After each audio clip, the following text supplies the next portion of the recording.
Video में हम लोग कक्षा 10 के गणित विषय के पहला वाला जो चैप्टर है वास्तविक संख्याएं उसके महत्वपूर्ण टॉपिक को इस वीडियो में हम लोग देखने वाले हैं। इस महत्वपूर्ण टॉपिक से परीक्षाओं में बार बार प्रश्न पूछे जाते हैं, तो चलो ये देखते हैं कि वे महत्वपूर्ण टॉपिक कौन कौन से हैं। देखिए, पहला टॉपिक है अभाज्य गुणनखंड। अभाज्य गुणनखंड में कैसे प्रश्न आते हैं, कह देगा आपसे कि 32 का अभाज्य गुणनखंड कीजिए। उसके बाद दूसरा है 56 का अभाज्य गुणनखंड कीजिए, या ऐसे भी पूछ सकता है कि 32 के अभाज्य गुणनखंड को घातों के रूप में लिखिए, या 56 के अभाज्य गुणनखंड को घाते के रूप में लिखिए। आगे क्या है, दूसरा टॉपिक जो है जिसे परीक्षाओं में जो है कि बहुत बार प्रश्न पूछे जाते हैं, लसा और मसा। इसमें कैसे प्रश्न पूछे जाएंगे, 10 और 32 का लसा और मसा ज्ञात कीजिए। दूसरा इसमें एक प्रश्न आता है कि दो संख्याओं का लसा या मसा दिया रहेगा और आपसे जो है उन संख्याओं में से किसी एक संख्या को पूछ देगा। अगला जो टॉपिक है अपरिमेय संख्या सिद्ध करना। अपरिमेय संख्या सिद्ध करने में क्या आएगा, इसमें से दो टाइप के प्रश्न आते हैं। पहला जो टाइप है, सिद्ध कीजिए कि करणी में 2 एक अपरिमेय संख्या है, या यहाँ पर रहेगा करणी में 5 या करणी में 7 या करणी में 11। तो एक टाइप तो यह हो जाएगा, सिद्ध कीजिए कि करणी में 2 एक अपरिमेय संख्या है। और जो दूसरा टाइप है वह ऐसे रहेगा, 2 प्लस करणी में 3 एक अपरिमेय संख्या है, करणी में 3 माइनस 2 एक अपरिमेय संख्या है, 1 बटा करणी में 2 एक अपरिमेय संख्या है, 4 करणी में 5 एक अपरिमेय संख्या है। तो जो सिद्ध करने वाले जो प्रश्न है परीक्षाओं में बार बार पूछे जाते हैं, तो इन जो है कि टॉपिक को हम लोग को जो है कि ध्यान से देखना है, क्योंकि इस टॉपिक से परीक्षा में प्रश्न बार बार पूछे जाते हैं। आगे देखिए, अब जैसे हम लोग टॉपिक 1 शुरू कर रहे हैं जो अभाज्य गुणनखंड वाला है। पहले इसमें आपको अभाज्य गुणनखंड निकालने आना चाहिए। अगर आपको अभाज्य गुणनखंड नहीं आ रहा है तो आपसे यह सवाल नहीं लग पाएगा। तो चलिए देखते हैं कि कैसे किसी भी संख्या का अभाज्य गुणनखंड निकालते हैं। जैसे हमको निकालना है 32 का अभाज्य गुणनखंड, तो यहाँ पर हम लिखेंगे 32 और इसको भाग देने का काम करेंगे।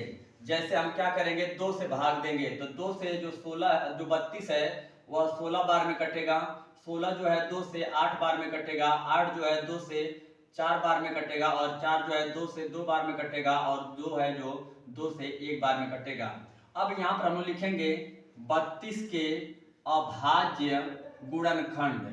32 के अभाज्य गुणनखंड तो क्या लिखेंगे, या जितनी भी संख्याओं से 32 कटा है उनको गुणा के रूप में लिख देंगे, और जो आएगा वही क्या है 32 का अभाज्य गुणनखंड है। जैसे में 2 गुणा में 2 गुणा में 2 गुणा में 2 गुणा में 2, या एक और तरीके से इसको लिख सकते हैं घातों के रूप में, जिसको हम कहते हैं 2 की पावर क्या कहेंगे, इसको 5 कहेंगे।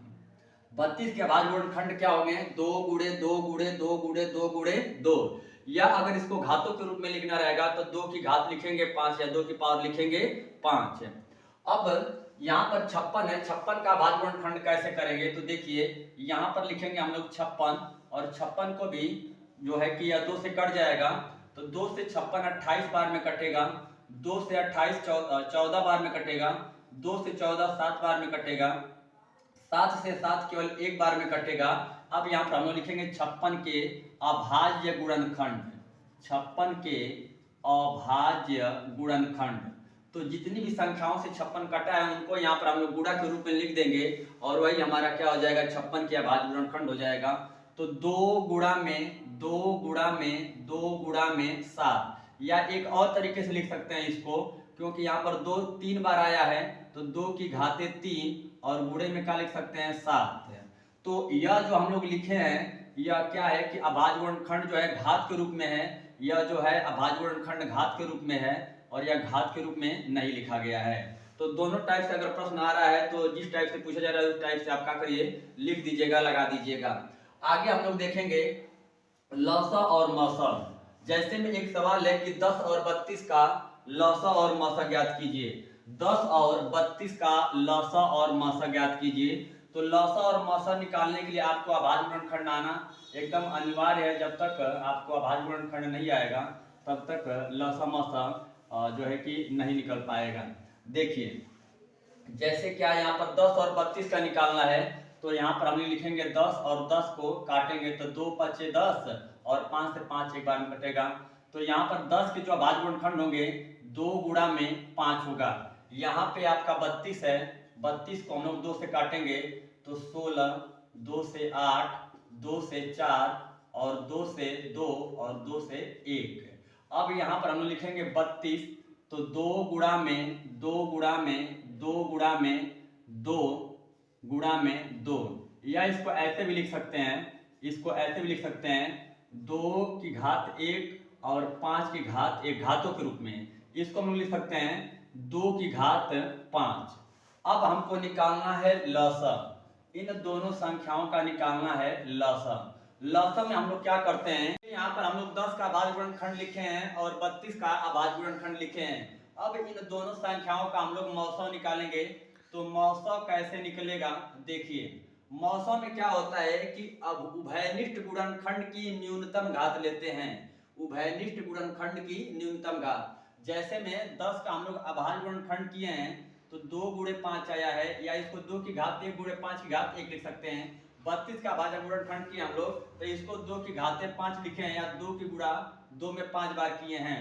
तो मौसा निकालने के लिए क्या होता है कि उभयनिष्ठ गुणनखंड की न्यूनतम घात लेते हैं। उभयनिष्ठ का मतलब कि जो इसमें भी हो और इसमें भी हो, तो इस दोनों में क्या है, 2 इसमें भी है और 2 इसमें भी है।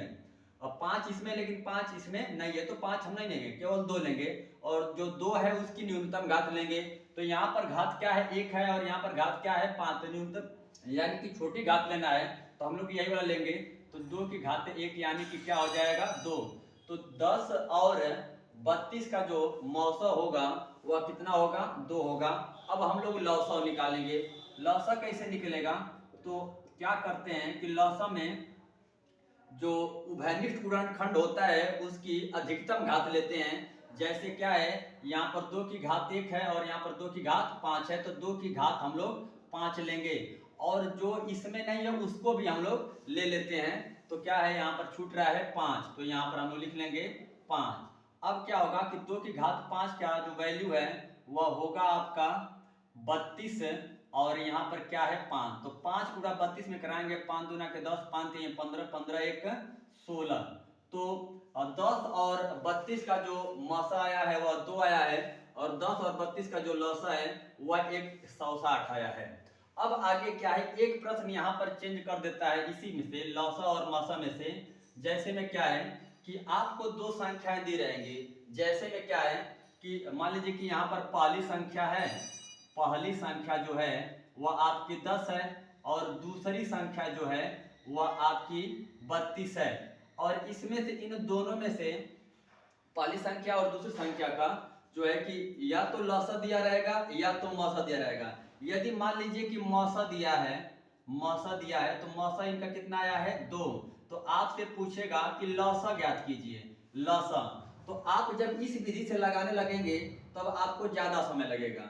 यदि 2 संख्याएं दी गई हैं और 2 संख्याओं में एक संख्या का लौसा या 2 संख्याओं का लौसा या मौसा दिया है, और जो मान लीजिए कि लौसा दिया है तो मौसा पूछ रहा है, या मौसा दिया है तो लौसा पूछ रहा है, तो उन सवालों को लगाने के लिए हम लोग यह विधि अपनाते हैं। और यह फार्मूला का होता है कि मौसा गुणे लौसा बराबर पहली संख्या गुणे दूसरी संख्या। तो देखिए यहाँ पर पहली संख्या कितनी है आपकी, 10 है, दूसरी संख्या क्या है, 32 है। मौसा इन दोनों का कितना दिया है, 2 दिया है। तो हम लोग इस फार्मूले का इस्तेमाल करके कैसे इसका लौसा निकाल रहे हैं, तो यहाँ पर लिखेंगे हम लोग मौसा गुणे लौसा गुणे मौसा गुणे लौसा बराबर पहली संख्या गुणे दूसरी संख्या। अब जो भी चीज यहाँ पर दिया गया है इस फार्मूले में लाके हम लोग रख देंगे। जैसे में क्या है, मौसा 2, तो यहाँ पर रखेंगे 2। लौसा नहीं दिया है तो यहाँ पर हम लोग लिख लेंगे लौसा बराबर पहली संख्या दिया है 10 और दूसरी संख्या दिया है 32, तो यहाँ पर हम लोग लिख लेंगे 32। हालांकि हमको लौसा निकालना है तो 2 इधर गुणा के रूप में है, हम लोग उसको उधर भेज देंगे तो भाग करेगा। तो लौसा बराबर क्या होगा, लौसा बराबर 10 गुणा में 32 बटा में 2। अब जो 10 है 2 से कट जाएगा, 2 1 कम 2, 2 5 10, 5 दूना के 10, 5 3 15, 1 16। अब देखिए लौसा कितना आ गया, 160 आ गया। इस विधि से हम लोग लौसा निकाले हैं, और इस विधि से भी हम लोग लौसा निकाले हैं, तो 160 आया है, सेम आएगा, आंसर जो है वही रहेगा, चेंज नहीं होगा। या विधि आप यह लगाएं या विधि आप यह लगाएं, दोनों से आंसर सेम आने वाला है। बशर्ते बात क्या है कि अगर आपके प्रश्न में कह रहा है कि भाज्य गुणनखंड विधि से मौसा और लौसा निकालिए, तब आपको यह विधि लगानी पड़ेगी। अगर मान लीजिए कि दो संख्याएं दिया है और उसका मौसा दिया है और आपसे लौसा पूछ रहा है, तो आप यह फार्मूले का इस्तेमाल करेंगे, सवाल आपका कम समय में लग जाएगा। अब चलिए अगला जो टॉपिक है अपरिमेय संख्या सिद्ध करना, और इससे बोर्ड परीक्षा में बार बार प्रश्न पूछे जाते हैं। वे प्रश्न जो हैं हर साल कुछ न कुछ करके जरूर आता है। तो अब इन सवालों को कैसे हम लोग सिद्ध करेंगे, परिमेय संख्याओं को अपरिमेय संख्याओं को कैसे सिद्ध करेंगे, तो चलिए देखते हैं। पहली बात तो अपरिमेय संख्या होती क्या है? जिन संख्याओं का पूरा पूरा वर्ग मूल न निकले वही संख्याएं क्या होती हैं? अपरिमेय संख्याएं होती हैं। जैसे में मान लीजिए करड़ी में क्या हो गया? 2 हो गया, करड़ी में हो गया आपका 5, करड़ी में हो गया आपका 3, करड़ी में हो गया आपका 7। यह सभी क्या है? अपरिमेय संख्याएं हैं, और इन्हीं को हमको सिद्ध करना है कि जो है कि यह एक अपरिमेय संख्या है। तो चलिए देखते हैं। पहले हम लोग इनको दो भागों में बांटे हैं, और एक भाग यह है और एक भाग यह है। यह जो पोर्शन है वह क्या है? आसान है। यह थोड़ा इसका कैलकुलेशन कुछ ज्यादा होता है, इसका कैलकुलेशन कम है। तो पहले हम लोग इसको देखते हैं, क्योंकि बोर्ड परीक्षाओं में ऐसे प्रश्न बार बार आते हैं। अब जैसे में देखिए प्रश्न है कि सिद्ध कीजिए कि करड़ी में 2 एक अपरिमेय संख्या है। तो हम लोग क्या करेंगे कि यहाँ पर मान लेंगे, माना करड़ी में 2 एक परिमेय संख्या है, करड़ी में 2 एक परिमेय संख्या है। ठीक, तो इसको क्या करेंगे, जब मान लिया तो करड़ी में 2 एक अपरिमेय संख्या है, तो इसको लिखेंगे करड़ी में 2 बराबर a बटा में b, जहां पर a और b सह अभाज्य संख्याएं हैं, और b बराबर नहीं है किसके? 0 के, यानी कि b 0 के बराबर नहीं होना चाहिए। और a और b सहअभाज्य संख्याएं, a और b सहअभाज्य संख्याएं का मतलब, सहअभाज्य संख्या का मतलब क्या है कि इनको, यह जो संख्याएं हैं एक के अलावा और किसी से कटने वाली नहीं है, यानी कि a और b एक के अलावा और किसी संख्या से कटेगा नहीं। तो जब भी इस प्रकार के सवाल को हमको हल करना रहता है, तो हम लोग क्या करेंगे कि माना करड़ी में 2 एक अपरिमेय संख्या है, करड़ी में 2 एक परिमेय संख्या है। अब हम लोग क्या करेंगे कि b को इधर भेजेंगे, तो b यहाँ पर भाग के रूप में इधर आएगा तो गुणा के रूप में हो जाएगा। तो b करड़ी में 2 बराबर a, दोनों पक्षों का वर्ग करने पर, दोनों पक्षों का वर्ग करने पर, यहां पर आने के बाद हम लोग क्या करेंगे, दोनों पक्षों का वर्ग कर देंगे। तो क्या आएगा, 2 करड़ी में 2 का वर्ग करेंगे तो करड़ी में 4 आएगा, करड़ी में 4 की वैल्यू होती है 2, और यहाँ पर b है तो b स्क्वायर, यानी कि 2b स्क्वायर बराबर में हो जाएगा a स्क्वायर।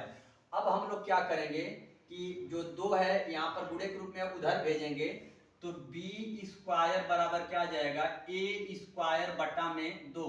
एक बार पुनः सुन लेंगे आप लोग। मानेंगे कि माना करड़ी में 2 एक परिमेय संख्या है, और फिर नीचे लिखेंगे करड़ी में 2 बराबर a बटा b, जहां पर a और b सहअभाज्य संख्याएं हैं, और b की जो वैल्यू है वो 0 के बराबर नहीं है। यह लिखना आपको एकदम जरूरी होता है, और इसी फॉर्मेट में हम लोग चलेंगे। या तो करड़ी में 2 रहे, या तो करड़ी में 3 रहे, या कुछ भी रहे यहाँ पर, और उसको हम लोग इसी तरह से लगाएंगे। उसके बाद b को इधर हम लोग भेजेंगे, तो b इधर भाग के रूप में इधर आएगा तो गुणा हो जाएगा, तो b करड़ी में 2 बराबर a। यहाँ पर आने के बाद हम लोग क्या करेंगे, दोनों पक्षों का वर्ग कर देंगे, इस पक्ष का भी वर्ग करेंगे और इस पक्ष का भी वर्ग करेंगे। अब क्या है कि करड़ी में 2 का वर्ग करेंगे तो करड़ी में 4 होगा, करड़ी में 4 की वैल्यू होती है 2, और यहाँ पर क्या है b, तो b का वर्ग करेंगे तो b स्क्वायर, यानी कि इधर हो जाएगा 2b स्क्वायर और इधर हो जाएगा a स्क्वायर।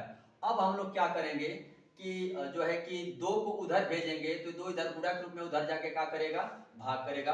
अब इसके बाद कुछ लिखना है, वह लिखना क्या है जरा ध्यान से सुनिएगा। जैसे में क्या है कि लिखेंगे कि a स्क्वायर 2 से विभाज्य है, a स्क्वायर 2 से विभाज्य है, तो a भी 2 से ए भी 2 से विभाजित होगा, ए भी 2 से विभाजित होगा। जैसे में क्या है कि मान लीजिए कि 4 का वर्ग क्या होगा 16, तो 16 अगर 2 से कट जा रहा है तो 4 भी तो 2 से कट जाएगा, वही बात तो यहाँ पर है। जैसे क्या करें लिखे हैं कि ए स्क्वायर 2 से विभाज्य है, तो ए भी 2 से विभाज्य हो गया, यानी कि किसी भी संख्या का वर्ग अगर जो है मान लीजिए कि उस संख्या से कोई संख्या उससे विभाजित है तो उसका वर्गमूल भी 2 से विभाजित होगा। ए स्क्वायर 2 से विभाज्य है तो ए भी 2 से विभाजित होगा, क्योंकि किसी संख्या का वर्ग अगर उस संख्या से विभाजित है तो उसका वर्गमूल भी उस संख्या से क्या होगा विभाजित होगा। अब आगे क्या है कि हम लोग ए को कुछ मान लेंगे, जैसे में माना ए बराबर 2c मानेंगे। अब ए बराबर हमने 2c माना है, आप कहेंगे कि आपने 2c ही क्यों माना है, क्यों ना 5c माना है, क्यों ना 7c माना है। तो यहाँ पर हमको सिद्ध क्या करना है कि करड़ी में 2 एक अपरिमेय संख्या है, इसलिए यहाँ पर हम 2c माने हैं। अगर यहाँ पर 3 रहता तो यहाँ पर भी हम 3 मानते, अगर यहाँ पर 5 रहता तो यहाँ पर हम क्या मानते 5 मानते, या जो भी कुछ यहाँ पर अगर है वही चीज यहाँ पर मानेंगे।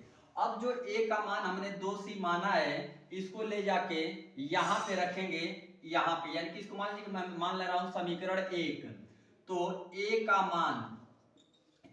मान समीकरण 1 में रखने पर, तो a का मान समीकरण 1 में रखेंगे तो कहां पे रखेंगे, तो a की जगह पे रखेंगे, तो b स्क्वायर बराबर में क्या हो जाएगा, a का जो मान है 2c है तो 2c, और यहाँ पर तो a स्क्वायर है तो यहाँ पर हम लोग लगा देंगे स्क्वायर, बटा में आ जाएगा 2। आगे क्या होगा, तो b स्क्वायर बराबर में 2c का अगर वर्ग करेंगे तो 2 का वर्ग करेंगे तो 4 होगा, और c का वर्ग करेंगे तो c का वर्ग ही हो गया, यानी कि c की घात 2 आएगा, और बटा में क्या हो जाएगा 2। अब क्या होगा कि जो 4 है वह 2 से कट जाएगा, तो b स्क्वायर बराबर क्या होगा 2 1 कम 2, 2 दूना के 4, यानी कि 2c स्क्वायर। यहां से हम लोग c स्क्वायर का मान निकालेंगे, यानी कि 2 को इधर भेजेंगे तो क्या आ जाएगा कि b स्क्वायर बटा में 2 आ जाएगा, और इधर क्या हो जाएगा c स्क्वायर, या c स्क्वायर बराबर b स्क्वायर बटा में 2 आ जाएगा। अब फिर यहाँ भाई हम लोग कुछ लिखेंगे, और वह क्या लिखेंगे कि b स्क्वायर 2 से विभाज्य है तो b भी 2 से विभाजित होगा। लिखेंगे b स्क्वायर 2 से विभाज्य है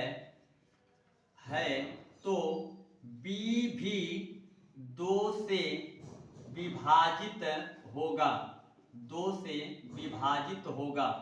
जो कार्य हम लोग यहाँ पर किए हैं वही कार्य हम लोग यहाँ पर भी कर रहे हैं, यानी कि b स्क्वायर 2 से विभाज्य है तो b भी 2 से विभाजित होगा। इस चीज को मैं यहाँ पर आपको बताया हूँ। अब आगे क्या है कि हम लोग स्टार्ट में माने क्या थे कि a और b सहअभाज्य संख्याएं हैं। सहअभाज्य संख्या का मतलब क्या है कि a और b का एक के अलावा और कोई गुणनखंड नहीं होगा और किसी से नहीं कटेगा। लेकिन यहाँ पर हम देख रहे हैं कि यहाँ पर जो a है वह भी 2 से कट जा रहा है और b भी क्या हो रहा है 2 से कट जा रहा है। इससे यह हो रहा है कि हमारी जो कल्पना है उसका विरोधाभास उत्पन्न हो रहा है। तो हम लोग क्या करेंगे, आगे लिखेंगे क्या कि हमारी कल्पना का विरोधाभास हो रहा है, अतः करड़ी में 2 एक अपरिमेय संख्या है, करड़ी में 2 एक अपरिमेय संख्या है। अब एक बार और सुन लीजिए, मैं फिर इसको एक बार रिपीट कर दे रहा हूं। जब भी करड़ी में 2 या करड़ी में 3 या करड़ी में 5 इस प्रकार के सवालों को सिद्ध करना है कि यह अपरिमेय है, तो क्या करेंगे, सबसे पहले मानेंगे कि वह एक परिमेय संख्या है। तो लिखेंगे क्या, करड़ी में 2 बराबर a बटा b, और यहाँ पर a और b सहअभाज्य संख्या है और b बराबर नहीं है 0 के। उसके बाद क्या करेंगे कि b को इधर भेजेंगे तो b कर्ण में 2 बराबर a होगा। फिर दोनों का पक्षों का वर्ग करेंगे, फिर 2 को इधर भेजेंगे तो b स्क्वायर बराबर a स्क्वायर बटा में 2। अब उसके नीचे यह लाइन लिखेंगे a स्क्वायर 2 से विभाज्य है तो a भी 2 से विभाजित होगा। यह कुछ स्टेप है, इनको अगर हम लोग याद कर लेंगे तो हमारा काम आसान हो जाएगा। आगे क्या है कि जो a विभाजित हुआ है 2 से, तो मान लेंगे कि माना a बराबर 2c, फिर a का मान समीकरण 1 में रखेंगे और फिर जो प्रक्रम ऊपर हम लोग किए वही कार्य नीचे करेंगे। तो यहाँ पर हम लोग देख रहे हैं कि हम लोग माने थे कि a और b सहभाज्य संख्याएं हैं, लेकिन क्या हो रहा है कि a भी 2 से कट जा रहा है और b भी 2 से कट जा रहा है, यानी कि हमारी जो कल्पना है उसका विरोध हो रहा है। तो जब हमारी कल्पना का विरोध हो रहा है तो इसका मतलब कि हम असत्य माने थे। तो अतः क्या है कि करड़ी में 2 एक क्या है, अपरिमेय संख्या है। अब जो दूसरे टाइप के जो सवाल हैं, यहाँ पर 2 प्लस करड़ी में 3 एक अपरिमेय संख्या है सिद्ध करना है, करड़ी में 3 माइनस 2 एक अपरिमेय संख्या है सिद्ध करना है, या 1 बटा करड़ी में 2 एक अपरिमेय संख्या है सिद्ध करना है। तो इनको कैसे करेंगे, तो देखिए जैसे में मान लीजिए कि 2 प्लस करड़ी में 3 एक अपरिमेय संख्या है, 2 प्लस करड़ी में 3 एक अपरिमेय संख्या है। तो हम लोग क्या करेंगे कि मानेंगे कि माना 2 प्लस करड़ी में 3 एक परिमेय संख्या है, परिमेय संख्या है। अब आगे क्या करेंगे कि जब यह परिमेय संख्या है तो परिमेय संख्या के बराबर मानेंगे। तो 2 प्लस करड़ी में 3 बराबर a बटा में b, जहां पर क्या है कि जहां a व b सह अभाज्य संख्याएं हैं और b बराबर नहीं है 0 के। आगे क्या करेंगे कि यहाँ पर जो 2 है उसको हम लोग उधर भेजेंगे, तो क्या होगा कि 2 इधर प्लस के रूप में है, उधर जाके माइनस हो जाएगा। तो करड़ी में 3 बराबर a बटा में b और माइनस में 2। अब यहाँ पर हम लोग देख रहे हैं कि यहाँ पर जो करड़ी में 3 है यह अपरिमेय संख्या है, करड़ी में 3 एक अपरिमेय संख्या है और इधर बराबर किधर a बटा b माइनस 2 एक परिमेय संख्या है। और अपरिमेय संख्या कभी भी परिमेय संख्या के बराबर नहीं होती। तो यहाँ पर हम लोग लिखेंगे कि करड़ी में 3 एक अपरिमेय संख्या है और a बटा b माइनस 2 एक परिमेय संख्या है, परिमेय संख्या है। हम जानते हैं कि परिमेय संख्या कभी भी अपरिमेय संख्या के बराबर नहीं होती।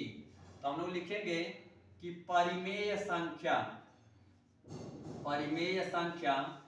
कभी भी अपरिमेय संख्या के बराबर नहीं होती है। ऐसा इसलिए हो रहा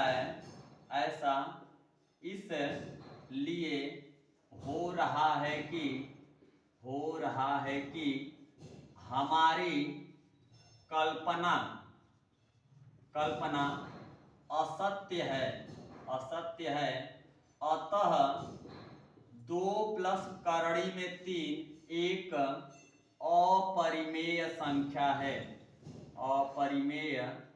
संख्या है। यह देखिए कितना कम समय में और कितना छोटे में हो गया है। तो इस प्रकार के जो सवाल हैं, जैसे मान लीजिए करड़ी में 3 माइनस 2 या 4 करड़ी में 5 या 1 बटा करड़ी में 2, उनको हम लोग इस तरह से कम समय में जो है कि आसानी से कर लेंगे। अब क्या है कि इस वीडियो में हम लोग क्या क्या सीखे हैं कि अभाज्य गुणनखंड कैसे निकालेंगे, लसा और मसा कैसे निकालेंगे, किसी भी अपरिमेय संख्या को सिद्ध कैसे करेंगे। अब आगे वाली जो वीडियो आने वाली है वहां पर कम से कम 10 से 15 सवालों को हम लोग लेकर आएंगे और उनको कैसे हल करना है इसके बारे में जानेंगे। इसी चैप्टर से रहेगा जिससे कि आपका पहला चैप्टर एकदम कंप्लीट हो जाए, जिससे बोर्ड परीक्षा में अगर प्रश्न आए तो पहले चैप्टर से एकदम आप लोग आसानी से लगा लें। धन्यवाद।